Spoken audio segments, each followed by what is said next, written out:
Krada Studios podcast with my guy Krada Casey in the building. Yeah, what's going on, man? What's poppin'? Shit, man, we out here, bro. So I've been following you on the gram for a little bit right now. I see you're doing your thing, obviously involved in the community. I know you come from Oakland. Yes, sir. Is it Moneyvill? Moneyvill. Moneyvill? Okay. Is it the Ville? Yep, 85th Village. Okay, Ville, because the Ville legendary. And I know you're out here today. Thank you for joining me today, man. How you doing, bro? I'm doing good. So I know when I first talked to you, you were like, come out to my hood day. And it's funny, we were just talking off air, and I thought like hood day meant birthday. But then I realized from knowing so many people from Oakland, I was like, oh, actually, it's not your birthday. It's the day you get out. And they throw you a big celebration. No. It's not the day you get out. It's not the day you get out. It's the day your hood was like born. It's like a hood day. Like the day your hood was born. We represent everybody who dead and gone. We're on our way. Okay. So explain. So what day was that specifically? And it was specifically for my other homie Marcus Lowe, who's dead. Got you. That's why we call it Moneyvill. Got you. So okay. That's why we call it Money Day. Respect. And so what's the function like? What's the event? I got him like on my shirt. Like Marcus Lowe. He's like right here. That's him right there. Yeah. Money. And my homie the youngin, and my homie Lance, he got killed by the cops. Damn. In Stockton. He killed one. In Stockton. Yeah. And he got one. Yeah. Oh. And did they not all the same day? Related. They all related. They all related. Okay. They all have different days they had transitioned, right? Died. Yeah. Okay. Wow. That's crazy. That's very unique for Austin because it's not something you like maybe not see at like Oakland or San Francisco, but people celebrating in that type of fashion. But I actually see it a lot just from knowing the music community. You know what I'm saying? People from their respective hoods. It's beautiful, man. Remembering people that are not here no more. You know what I mean? What were they to you in your life? Marcus Lowe, he is like a hood superstar. He is like someone like I looked up to. His nephew, Mishan, the youngin, the one in the middle, he is like my best friend. We grew up like fighting each other in the hood a lot. You know, like his mom like my mother mother's like his mother. We grew up in the same projects, slept on the same beds and all this thing. Families know each other too. Yeah, wow, okay. Lance, we grew up, this his uncle. You feel me? He lived on the third floor. His mama, Beverly, she passed away too. But they lived on the third floor from me. It was like a family house. They all used to be in there. Everyone on the front of my shirt, they used to all be on the third floor from me, Beverly. You grew up with them and stuff like that? Yeah, she used to bake cookies, chicken, gifts to people in the hood. Yeah. Shit like that. It's crazy they're not here no more. Yeah. Kind of enlightens one when you don't see people that you love that were here that just aren't. And they're usually the brightest personalities around, man. You know what I mean? It's just kind of wild like that. So what'd you guys do that day? Like, what were the activities and stuff like that? We barbecued. R&B Peasy slid through. So what's up? Okay. Stuff. We barbecued. Peasy's from that hood, or? No, you know, he from out the way. But there was something to slide through to. Yeah, he knows he was there at the last one. Ah. So he know some of us. Okay. He was there at the last one, so he slid through. That's cool. And then we had a barbecue. The kids had a basketball game. Is a lot of your family from New Orleans? No? Oh, my family from Oakland. Okay. Because I know Peasy. I want to be Peasy's from Louisiana, right? Yeah. No, I don't know where he from. I think he like from like Mobile. You know what? You're right. Mobile, Alabama. Mobile, like something like that. Yeah, that's right. Very interesting, man. I know we're talking about culture and prison and stuff like that. And you just got out recently, right? Yep, I got out in the year 2021. Okay. December. So you've been out like 2 years now. How long were you in there for? I did 11 years. That's a long time. What was your original sentence? My original sentence was 84 years to 7 months to life. Bro, 84 years? And you got it down to 11? I had one appeal. Senate Bill 1391. I called my case when I was 15 years old, so when you caught your case when you was a juvenile, your brain wasn't developed all the way. Totally. So by them giving me adult life, they were supposed to give me juvenile life, which is what I was until I was 25. Right. Instead of them giving me that, they charged me at adult and gave me 84 years to life. So now Senate Bill 1391 came into effect, and I won. They tried you as a man initially, though. When I was 15. Did you have a lawyer? Or did you have a public defendant?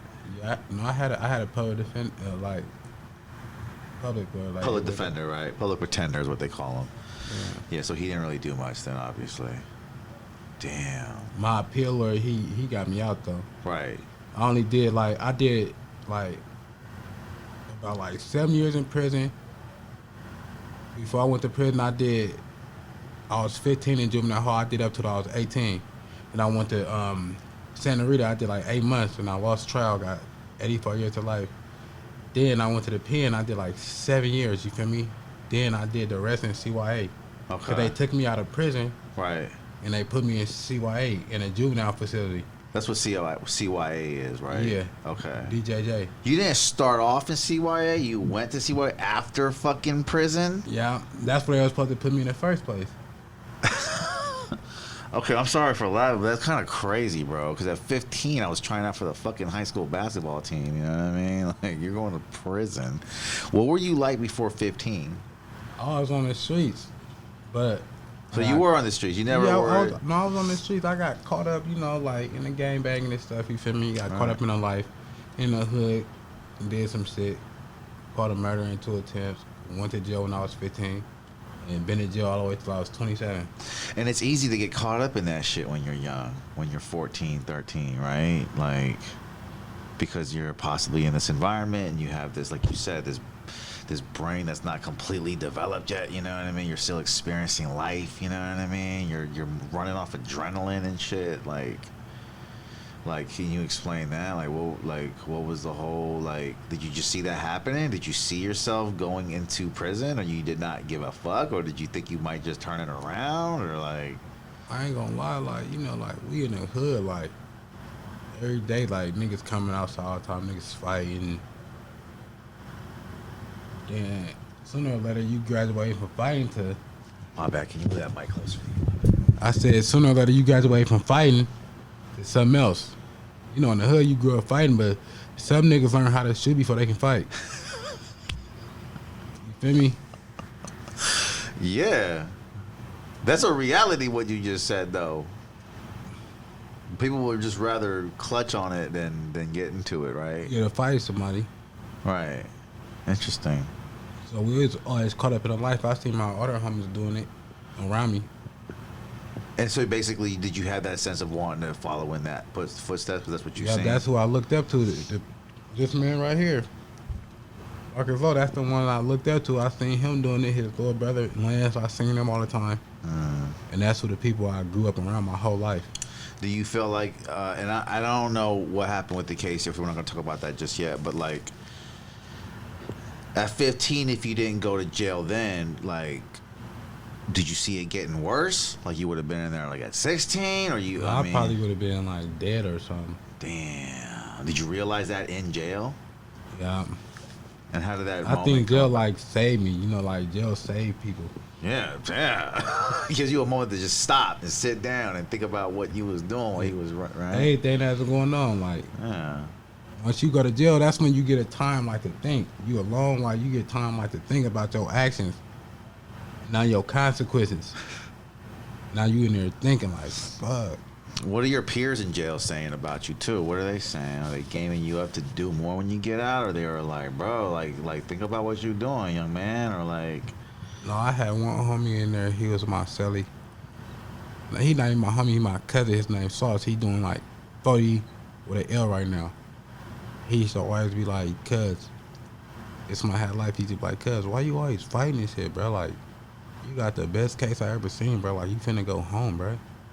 Why you keep going out there fucking up, bro? You gonna win your appeal. They gonna see you hella violent in here and not let you out. Right. They gonna see you a minute to society. You not fit for society. But it's easy to get into it in jail. Yeah. I've been in there a very short time, and it's a very dog-eat-dog world. You feel me? You have to represent yourself, and at the same time, people are testing you at the same time. Seems like a trap, bro, to me. Cause I only went in there for like a week, and I was like, damn, this shit could turn into like a month, bro. Like people keep fucking with me, like, you know what I mean? So you have to like feel like you have to defend yourself, which is weird. Cause I'm like, I don't know what jail life. Like I don't want to be in here. Like, I don't want to fucking get into it with people that are like stuck in here. You know what I mean? Like it just, my situation getting worse. So you said you started out. And I'm sorry to harp on this. If you want to move along, we can. But like, just like, what was it like being 15, bro? What are you thinking going in like prison? Because you said you went to prison first, right? I went to juvenile hall. Juvenile hall for okay, my bad. Like when I was 15, I went to juvenile hall all the way till I was 18.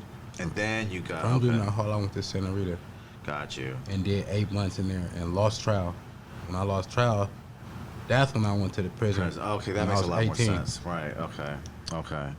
And so what was your mindset going to juvenile hall at 15? Like, it was just like, whatever. I've been there hella times. I was just in there mobbing, fighting all the time. It was just regular. And then what was it like going in county? Oh, regular, same thing. You just in there with older niggas and shit, and it's a payphone in there just like it's a payphone in juvenile hall. It's like a pod. You were in a pod, basically? Yep, I was in the pod. Yeah, okay. What's the difference between Rita and the feds? Like, was it feds a better experience? Like being... I ain't never been in the feds ever. Okay, but the prison... I only been in prison. Prison, okay. And so was prison better than county? That's what Hell they say, yeah. right? Because you get more freedom and shit. You get action. You got a yard. You feel me? I ain't finna go into details other things, but you got action. It was better than just Santa Rita for sure. More stuff going on. Can you talk about your case and what happened and all that, or what? Oh, I can't even talk about the details and stuff, but what you went in for? I went in for a murder and 2 attempts. I got convicted for it, but I feel like I don't want to. Yeah, you don't want to talk about it too much, but that's what you went in for. That's what's on your paperwork and all that. Too much. Yeah. And so, can I ask though? Is it like, obviously you know about this, but is it? And you don't have to answer this, but is it like different going in for like murder, and you notice that with other people, and they go in for other petty shit, and you're in there for like that? And is there like a certain draw that comes with that? Like, you know what I mean? Or, like, yeah, you can say that because you got niggas who go in there for murders and shit, and they be tripping off niggas who be coming there for petty shit, and they be in the tank crying like a bitch when we come back from court. You been there for hella longer, you hella bad, like, bro, what the fuck is this nigga doing, man? And you're gonna be there for a long time, right? Yeah, you a little nigga crying because he just went down with a gun. You feel me? And he probably gonna be out in like 8 months or a year or something like that. Yeah, not even that. They let niggas 180 days. Like 180 days crying over 3 months is a long time to someone probably not used to it, but still, like, that's crazy. That's that good county bullet for your ass. Yeah. If you was a good man, they'd give you 180 days, then 2-year probation or something, you'll be good.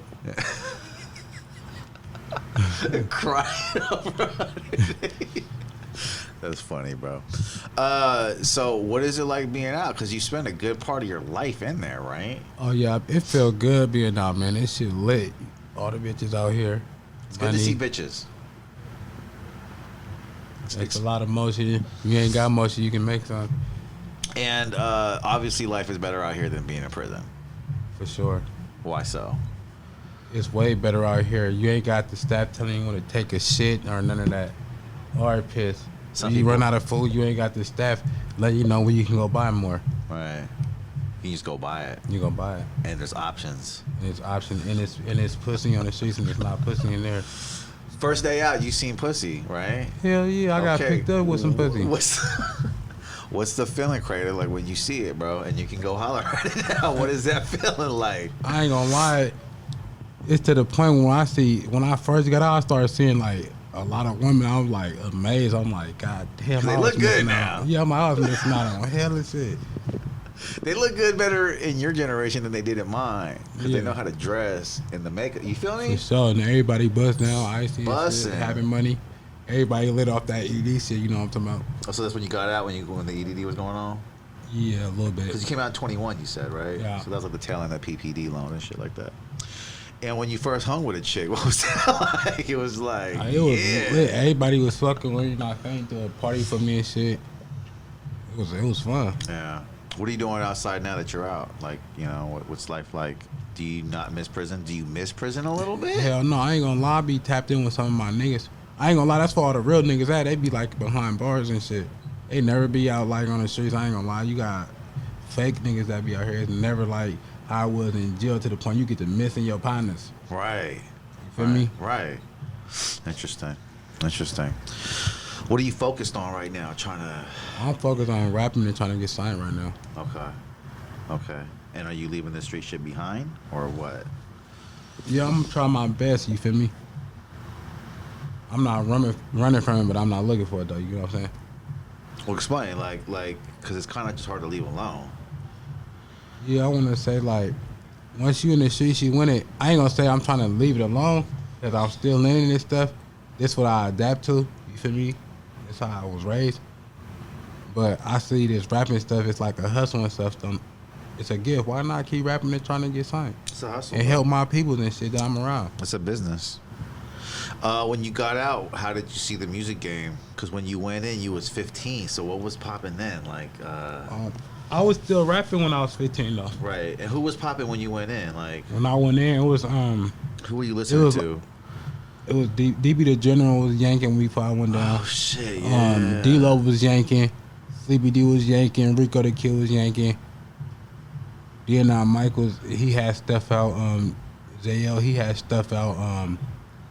I'm from Oakland. Them all the rappers who was out like rapping around the time when I was out. All right. You feel me? Like a few of them, and then you had Mac Blast. He was rapping at the time from Acorn. Mac Blast. Yeah, he was rapping at the time, and then you had who else I want to say? Yeah, that's about it. I don't listen to the That was an era, Sneaks though. and them, but No, yeah. That was a little bit before your time too. But that era was an era when D-Lo first. Was that when he first had that song? had that song No Ho. Yeah. And plus, I know him personally, so Yeah, I know D-Lo too. Good guy. But like that song was a fucking anthem, bro. Everybody was playing that song, like everywhere D-Lo was playing, you know what I mean? Like, and he's still a legend for that, which is dope. But that song Noho was going crazy. So that's a trip. So then you got out, and then people like Mozzie and all these other new guys were out that you heard about them in jail though. yep, I was listening to Mozzie in jail in like 2013. How do you listen to music in jail? We get them out the package book. We buy them like they come like from the package book, Walking Horse, Golden State. We get them out of there. Okay, so you was up. You was up on everything then. Yeah, for sure. You didn't miss out on nothing. Then. I was off the Goon Embodiment, all the stuff when it first came out. The old Mozzie. What were they playing in when you were in county? Do you remember? Like, what was hot? Like, what was getting passed around? Like, in county jail it wasn't no music in county. Okay, but in prison there was. In prison it was a lot of Mozzie getting. They passed listened to around. Mozzie in prison though. Yeah. Okay. It was hella Mozzie getting passed around. Filthy Rich was getting passed around. Filthy Rich, tough. See, okay. I didn't even know who Filthy Rich was when I was out. I found out who Filthy Rich yet. was. Jay when I was in Stalin. jail. Jay Stalin either. Then you didn't know. Yeah, I about didn't. Hell no, I know none of them. That's Not crazy. even Lil Boy. I started knowing about all them in prison through my sack people that I was messing with, and some of my Oakland people. That was buying their CDs. That was really spending their money buying their CDs off of catalogs. That's fucking crazy. Bro. I was Damn. messing with people like from down south. You feel me? Like Lil Boosie. I was messing with Webby. People like that. You feel me? I did a show with Webby back in the day. It was crazy. There was so many women there. Women love Boosie and Webby, man. So Boosie a funny motherfucker. Boosie's hella funny. Webby, you know, he would bring the bitches out, bro. So he got him. He's kind of more of the pretty guy boy thing, you know what I mean? And Boosie was like the real one. You He know like what I mean? the thug. And Boosie was real, bro. A lot of people out here from Oakland love Boosie too when he first came out, cause you know. yeah, he came to one of my hood days when I was shackled up when I was in prison. Boosie? Yeah, him and his kids came. Damn. If my phone was tried, I can go to my Instagram and show you a clip. That's fucking lit. Show me a clip. Let me see this clip. Yeah, people that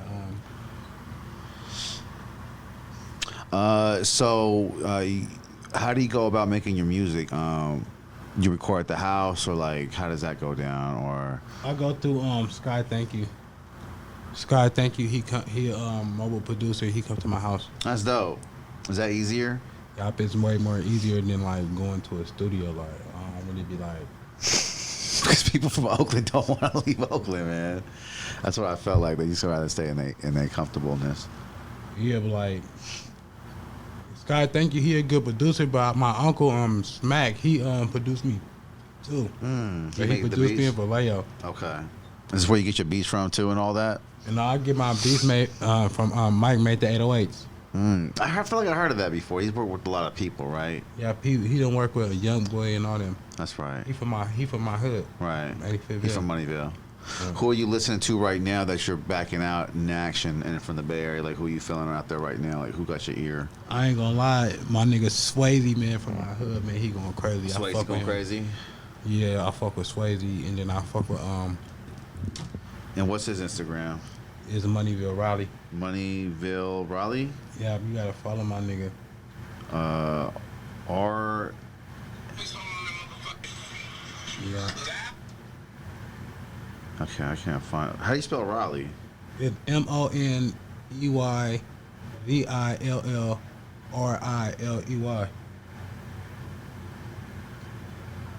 I can't find him right now, but maybe you want to put it in later, and I'll add him. Okay. And who else going crazy? And then I'm messing with LW Reed. He go crazy. I messing with him. He just dropped some shit called Rich Talk. And then I fuck with Keno the Ape. He from the V. I fuck with him too. He going crazy right now too. He go crazy. He been dropping hella shit back to back. I've been off him lately. We got something together too. And then I've been I be fucking with a lot of Detroit rappers too though. Detroit going crazy right now, bro. Like I like Bay rappers too, but I be mainly like messing with like the Detroit rappers and stuff, and like Louisiana rappers. But Did you know Pablo Skywalking, or did you hear about his music while you were in there? oh yeah, that's who I listened to him before too. He was going crazy back Yeah, then. in the band games. Pablo was going crazy back then, man. T Grizzly too. Y'all heard of T Grizzly? Yeah, I heard First Day Out by him when I was in jail. Was that shit going crazy in jail? Imagine it was going crazy because it sounded like a jail anthem, like the shit that he was talking. You know what I mean? Like, First Day Out was nuts. Yeah, he went crazy on that first Dude, day. come on, man. That's like a legendary song, bro. I'm not like from the hood, but like just the way he said it, and I knew how a lot of my clients like love to it. You know what I mean? And are these people you know from your hood, like ones you just named? Are these people that you mess with? Are they people that you do music with? Are they? Yeah, me and Swayze, we got a song together. Okay. And then I got a song with LW Reek, that's my little cousin, and then Keno the Ape, I made one with him too. I made one with him too. Oh, and then there's somebody else who's going crazy from the town too, Upper Class Murdoch. I think I heard of Upper Class Murdoch. I think I heard of people mention him. He go crazy. That's dope. And all these people are obviously excited that you're out too, right? Making music and stuff like that. Yeah, but we all be messing around and stuff though. But he go Rowdy right here, Moneyvill Rowdy. Moneyvill Rowdy. Let me add him. Hold on, keep that up for me if you can, sir. Okay, Moneyvill Rowdy. And add him. Oh, that's how you spell Moneyvill. Okay.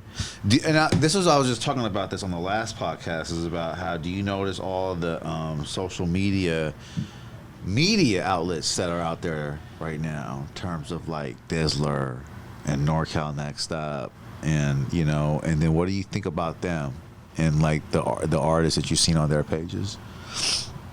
I think Dizzler is cool, but they gonna give you like the exposure you need. But I don't feel like I would like sign to them or nothing. You see artists signing to them right now, though. Yeah, I'm not doing. I wouldn't do that though. Do you understand? Because they have different deals, though. They do have different distribution. Like you wouldn't sign like a one video deal where they budget you to shoot it and they just, you know, help reap the benefits in their platform and stuff like that. Yeah, I'd probably do like one, but I wouldn't be like signing or hella into them and that's out. And why is that out? Why do artists feel like that? I feel like if you really want to win and really get some money out of this and really be successful, you need to go down south. I'm not signing to another local artist that's a legend because they own with money or right. You ain't gonna you can't give me $3 million. You can't give me $5 million. The South they can. You can't. That's what I'm saying. You can't give me that much. So what I'm benefiting off you? What you gonna give me 100,000? What? Right. 20,000? Right. Or in a chain or something? Yeah. To some, that's some pretty good money, but I feel you. A lot of people got bigger aspirations than that. Yeah, I got a bigger dream. Yeah. Yeah, probably when I was younger, yeah, that'd be me. Yeah, that'd be my big dream when I was younger. But now I grew up, I got bigger dreams. You feel me? Yeah. I want to get enough money to feed my people around me. I want to help people around me. What is your vision for that, Krada, on how to get that? How to get that? I just got to keep going in, keep rapping, keep dropping, keep going in. What do you see yourself investing in when you do get some money through music? How do you see yourself spending it, putting it towards, and what are you trying to do? I want to buy my recreation center, Tassa Faranga. That's dope. And then I want to make my own Pop Warner. Football league? Yep, football, Okay. Flag football. Oh, shit. And I want to do like in basketball. Was you into football before you went in? Yeah, when I was a little kid. Yeah. In the projects in Tassa Faranga, where I'm from, I play flag football, I play t-ball, and I play basketball. Would you have taken it? Would you see a life where you would have taken that more seriously? No, you weren't really I into just sports did it like for the that. hell of it because I was a hyper-athlete kid. Right. That's good for hyper kids, man. It's sports, bro. Get them into football, and baseball, and basketball. You feel me?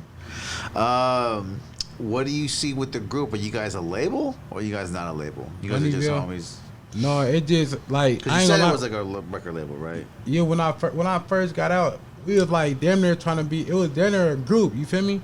You know, people start branching off and having their own problems and animosity, and you feel me? People start branching off, but Yeah. that's how it was when I first got out. We all rapped together, made songs together, but you feel me? It didn't go far. We couldn't even do a video or none of that. That happens a lot, though, Krada. You know what I mean? Where people just like they want to do stuff together because they're from a certain area, but when it kind of comes together about getting it down, it just kind of doesn't come to fruition. You know what I mean? It just don't pan out. You know what I mean? So yeah, there's nothing wrong about that. What about videos? I see you got some videos out right now. Yeah, What's the ones you really liking? one I really liking. My best one is brand new. Okay. What's that about? That's about me. I'm just talking my shit. Got you. You I'm swag not ripping me out rapping. the plastic. You feel me? Yeah, I'm just talking my shit. I got you. You swag rapping. Who are the directors you're working with? The directors, is Shooter 7. I heard of Shooter 7, I think. Yeah. That the only one? Yeah, and then I did something with the real MVP. I Shine heard to of him the too. streets. I've heard of him too. Who videographers are you looking at that you might want to work with that you think is hella raw? Like,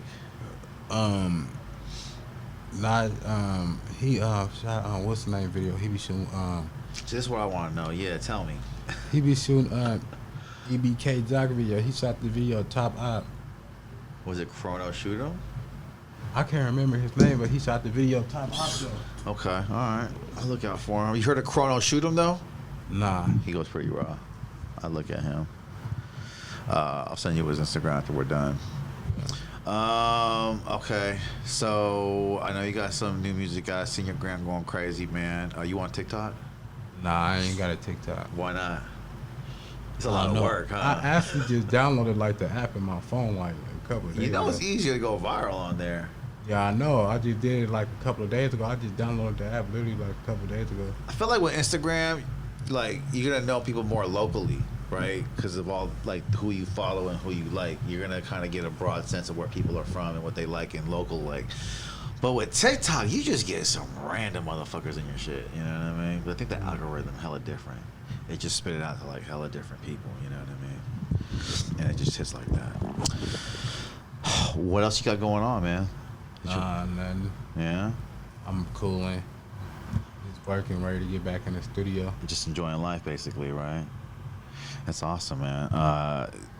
Basically, I just want to see you come out with some more music, bro, because I think I can get some good music, you know what I mean? And yeah, I don't seem like you're a guy that's in the features right now. You don't have a lot of features on your songs, right? You just kind of... No, I be feeling like I need to show my fans more of me. I feel like I got too many songs with people. Like, Right. I need more songs by myself. Like, I can't have too many features with too many people. My fans gotta know who I am first. Right. You feel me? And then I gotta build my own route, my own cloud. Then I go doing songs with major people. That's better, too, because a lot of times what happens with artists, bro, is they do a song with a feature, and they end up having a fallout with that feature. That's why I'm saying I don't never want a nigga to ever say he done turned me up, man. Hell no. You know what I mean? Or just sometimes you get into it later and they be like, yo, take the video down. That shit was like shot like a year ago or something. You're like, what? Yeah. Like, shit be getting weird, man. What do you like about the music business as you're back in it? You know? What you don't like about it? There's music involved, and I like what you gain off of it if you're dealing with the right people. Right. The financial part, right? What don't you like about the industry? You tell us snakes and shit too. And then there be people who will whoop you and shit, have you signing the wrong papers that you don't even know about. Bro, I just got into it with, I'm not gonna explain, but like this guy was basically just doing bad business, and I was just like, he just tried to call it business, you know what I mean? I'm just like, nah, bro. Like, that was a slimy ass deal you tried to give me. Like, it was for some show and some rental for a show. And I've known this guy for a while, I'm not gonna lie, but I was just like, he just thought it was normal. You know, like, oh, this is a bad deal, but if you agree to it, that's on you. And we came up with a whole separate deal before this. And then when it came down to actually do the show, he just brought up some detail that was just never mentioned before, which is a pretty big issue. You know what I mean? Because it had to do with like the ticket sales. And I'm like, bro, I don't care what you said. I talked to like 5 people. They all said that was a slimy ass deal. Like, for you not to mention an issue and then bring it up later, like. And so what I like about this generation, bro, they're actually kind of calling that shit out, bro. Or it's just like, okay, that was slimy. You know what I mean? Like, you can't just say it's business now. Like, people are more aware. That's why people don't want to sign to labels or kind of get screwed on the deal. Because some of the deals don't make any sense.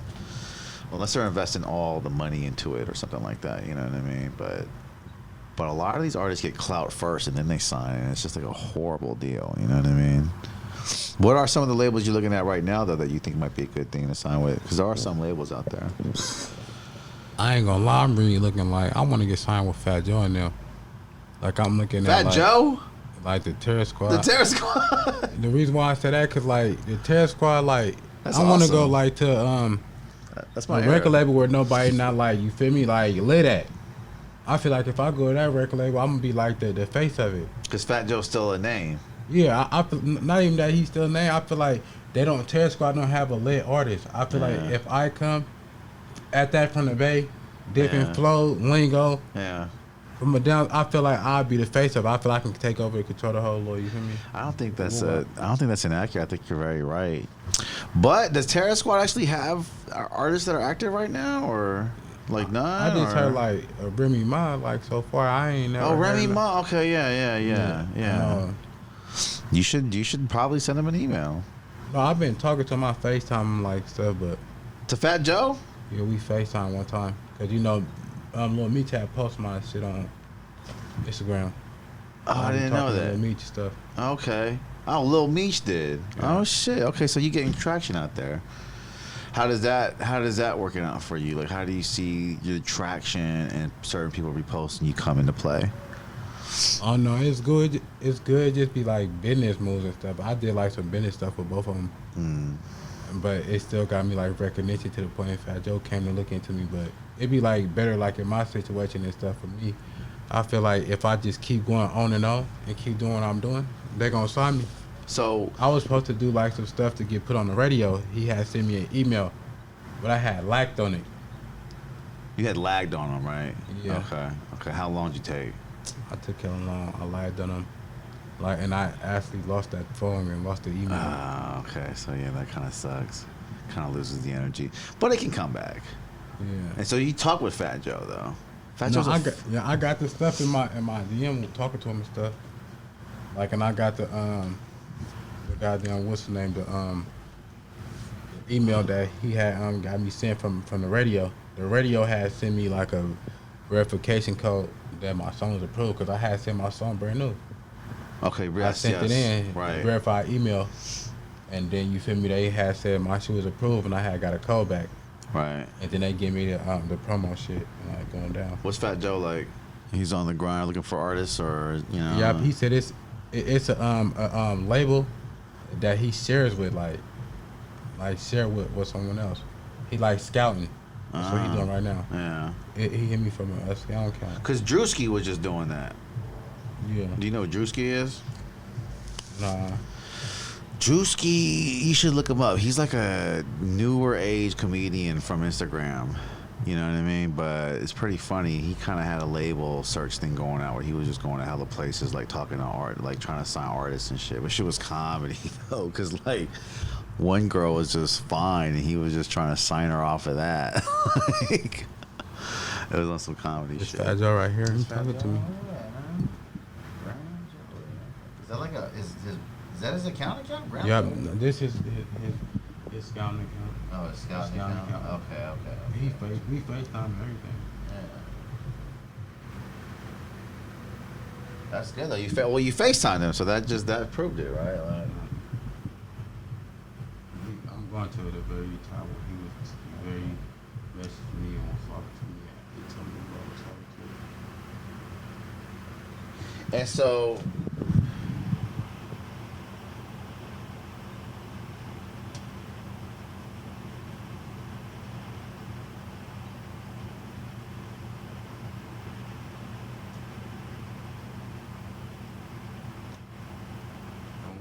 He was at the keyboard and shit.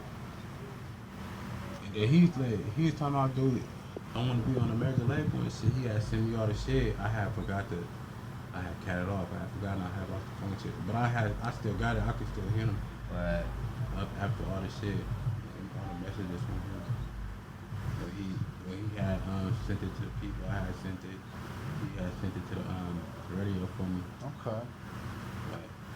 He said, I'm gonna get my slide once the public get my reviews and shit. And he talked to me and stuff. But this one,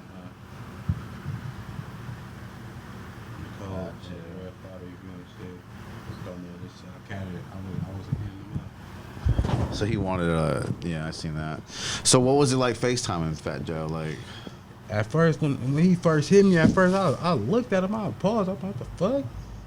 Like, cause I thought he was playing. He called me. You feel me? You know, people be hitting you like on fake accounts, acting like people faking. He said, "I'm gonna FaceTime you in the field." He FaceTime me. He had all his chains on, them big ass TS chains. He had them on, and he was like at the keyboard, like in the studio, like at the keyboard. He FaceTime me. I'm like, "What's up?" He talked to him. I paused for me. I'm like, "What the fuck?" this is really Fat Joe.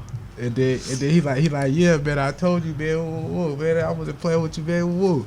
And then he hung up, and then he called back a second time. As you can see, he called back a second time. Then he called back another time.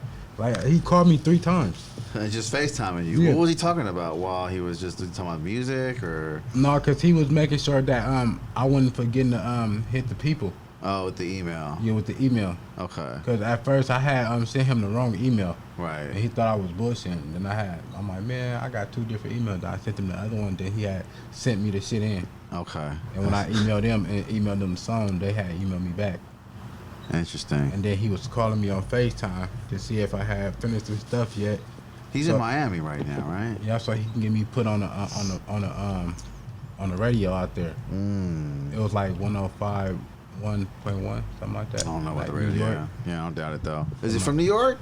He's from New York, but he's living in Miami, I think, right? Yeah, like it was like it said I heard something like the thing he sent me. Right. It said I saw you. That's where. Yeah. Got your phone out there. Fat Joe, bro. That guy's a legend, bro. Just with the whole Big Punisher. I don't know if you know what Big Punisher was, man, but like Big Punisher was the guy, bro. Yeah, I was around for Big Pun. He got that song and it's so hard. Yeah. The fat Puerto Rican dude. That's just crazy, man. He died on stage of a heart attack too, rapping. That's a way to go out, man. We are almost about an hour, man.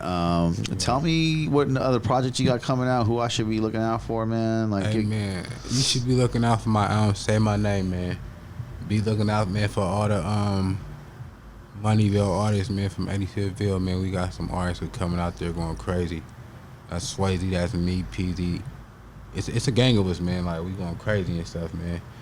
Look out for LW Reek, you feel me? Like, we got people out here who going crazy that I got songs with. They're going to be on my album and shit. Say My Name, that come out. My EP. My guy. Okay. Well, look out for him, bro. Moneyville's in the building. My guy, Krada Casey, came through. Invited me out for his hood day, and I missed out, man. It's funny, bro. I appreciate you rocking, though, man. We'll get it in again sometime. Appreciate your Create Studios podcast. Feature my guy, Krada Casey. Go add him on Instagram. What's your Instagram, real quick? _ Krada Casey. _ Krada Casey. That's my guy. I also want to shout out that song that you did, Fresh Out. Was it the Brand New? Brand New. Go play the song Brand New. Krada Casey, man. That's my guy rocking, bro. We out of here.